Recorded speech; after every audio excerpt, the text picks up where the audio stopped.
I was taken aback by my mother-in-law's unexpected words. I didn't expect you to afford such a place. Well done, dear. We're more than happy to move in with you. My confusion deepened at her statement.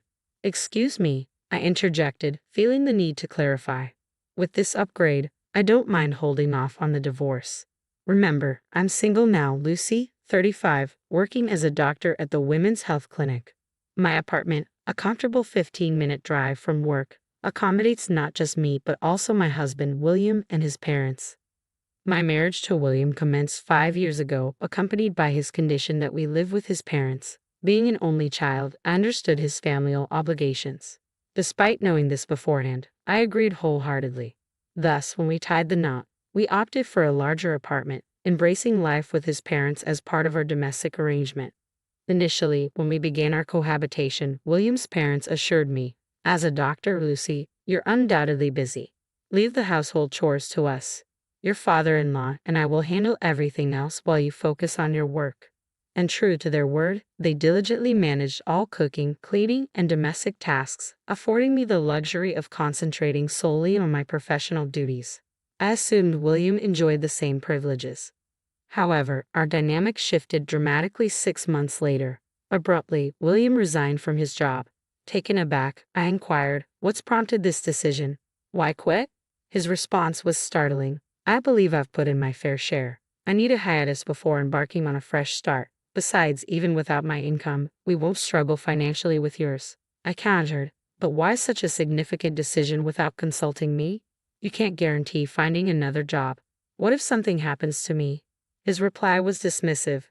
"There's no need for pessimism. We have savings to fall back on." Attempting to reason, my mother-in-law intervened. "Now, Lucy, don't be too hard on him. William has toiled diligently thus far. A break is well deserved. Wouldn't you agree? You can compensate for his absence by working a bit harder." Stunned into silence, I pondered the unfairness of her suggestion. My workload was already demanding, and it seemed ludicrous to imply that I should bear the brunt of our financial responsibilities while William enjoyed a respite. After all, I too faced challenges. Upon hearing my retort, my mother-in-law's expression shifted abruptly. With raised eyebrows, she retorted, "Let me remind you, Lucy, you're not the sole one grappling with difficulties here. While you were at work, your father-in-law and I were tending to the household tasks alongside our own jobs without respite. If you insist on such talk, we'll cease our contributions to the household. From now on, you're on your own." Her words struck me dumb. With that declaration, my mother-in-law and William exited the room, heading to the living room to watch TV. Thus began my solitary struggle to juggle both household chores and my job. No one else would lift a finger to help. Takeout meals became a regular occurrence, likely to stave off hunger in their absence of cooking.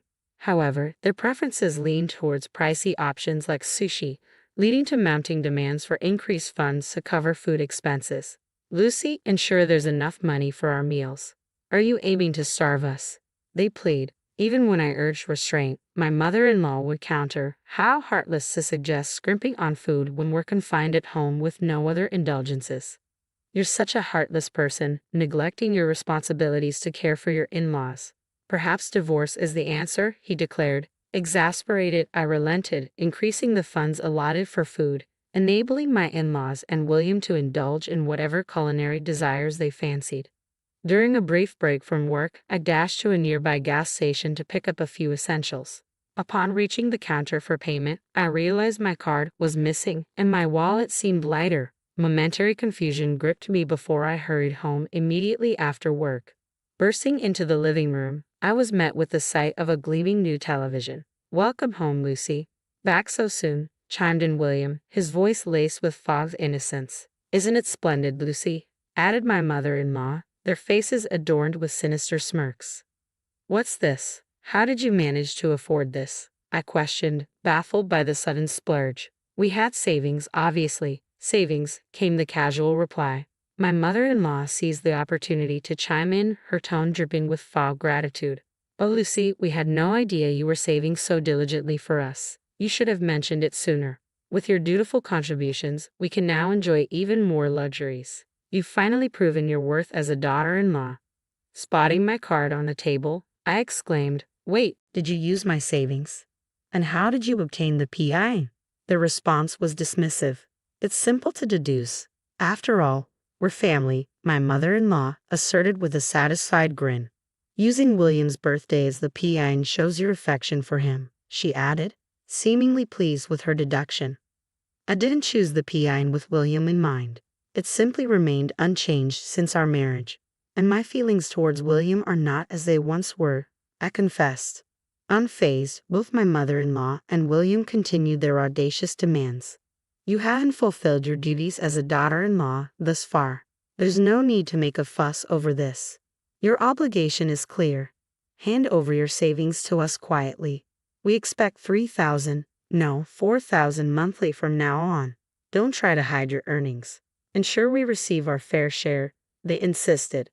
Incensed by their shameless demands, I snapped back. This isn't a joke. Why should my hard-earned money line your pockets? If you desire funds, earn them yourselves. This applies to you both, mother-in-law and father-in-law. Show some decency and consider household finances before attempting to extort from me. The room fell into a heavy silence, the weight of my words hanging in the air. Yet it took no time for my in-laws to retaliate. Such impertinence, daughter-in-law. Is that how you address your mother-in-law? We see no semblance of gratitude from you. What use is a daughter-in-law who only brings money? Your audacity is beyond belief. There's a line you've crossed, my father-in-law seethed.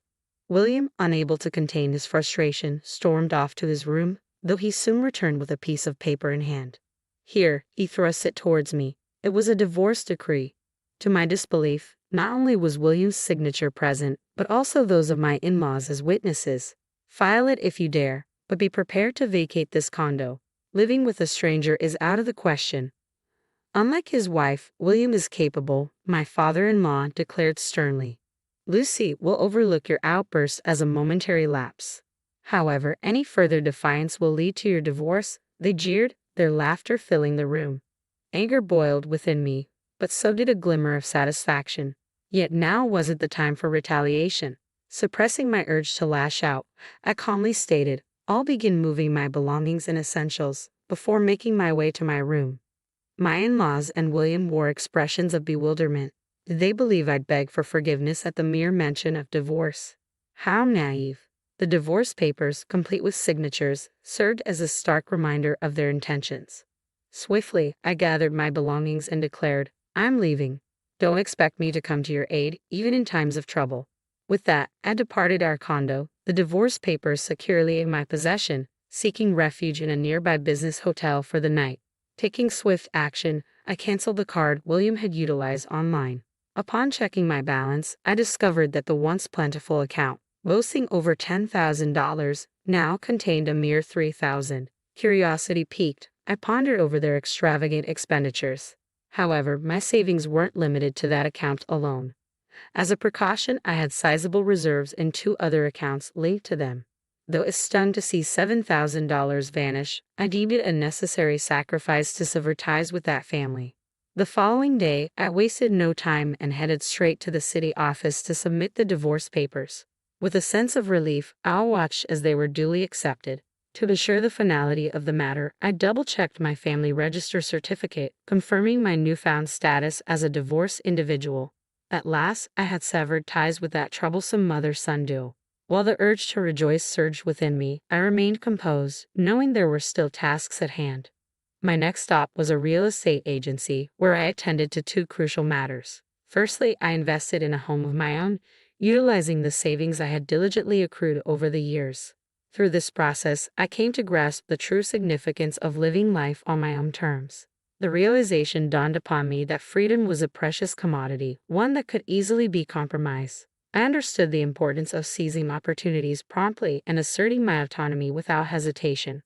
I settled into my new single-story house, reveling in its spacious living room, practical kitchen, and a coveted walk-in closet, all mine. Determined to make it truly mine, I spent the day furnishing every nook and cranny, moving in whatever I could manage. The following 3 days were a whirlwind of shopping, acquiring essentials, and indulging in the thrill of creating my sanctuary. While the expense of replacing everything was significant, I deemed it a worthy investment for a fresh start. A few days later, as I sat down to dinner around 8 p.m., the doorbell interrupted my solitude.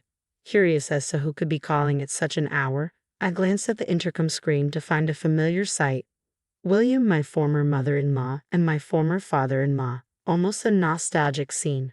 Anticipating their arrival, I approached the door and swung it open. Before I could utter a word, William launched into a tirade. What's the idea, disappearing without a word? It's madness.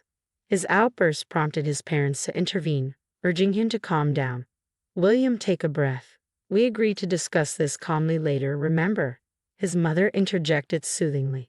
Exactly. Look at this place, isn't it fantastic? It's far more spacious and inviting than our cramped condo, his father added, attempting to diffuse the tension. Despite my protests, they barged into my home without hesitation. Hold on, you can't just waltz in here uninvited, I objected, but my pleas fell on deaf ears. Enough. This is as much our place as yours. What's the harm in us visiting? William retorted, brushing aside my objections. With that, they proceeded to explore my home. The furniture isn't to my taste, but I must admit, the layout is quite decent. It might even be more comfortable than our current condo, his father remarked, surveying the space.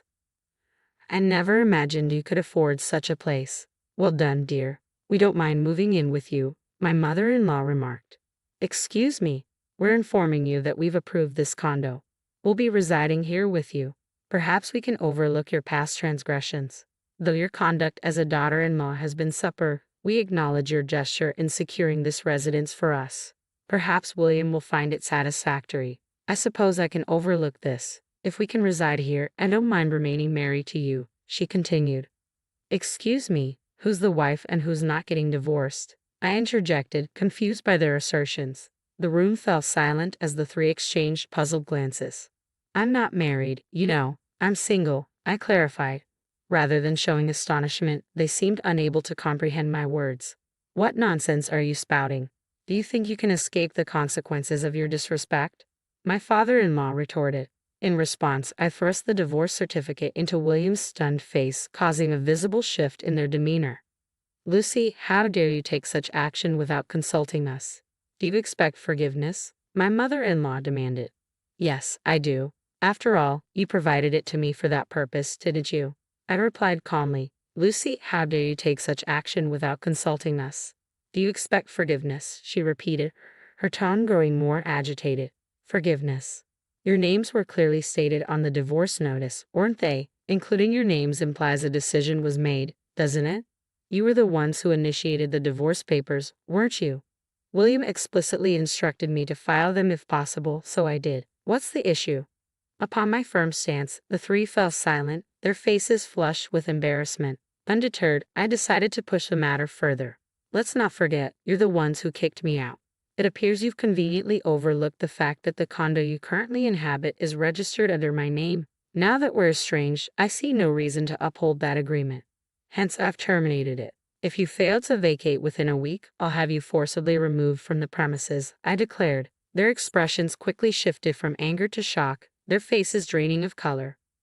With determination, I executed my final move. Dialing a number on my phone, I addressed the receiver. Hello. I regret to inform you that there are trespassers in my home. Yes, 3 individuals who have forcefully entered my property. Please dispatch assistance immediately. The address is. I had summoned the police. As their protests rang in my ears, I remained resolute. Don't assume you can escape consequences.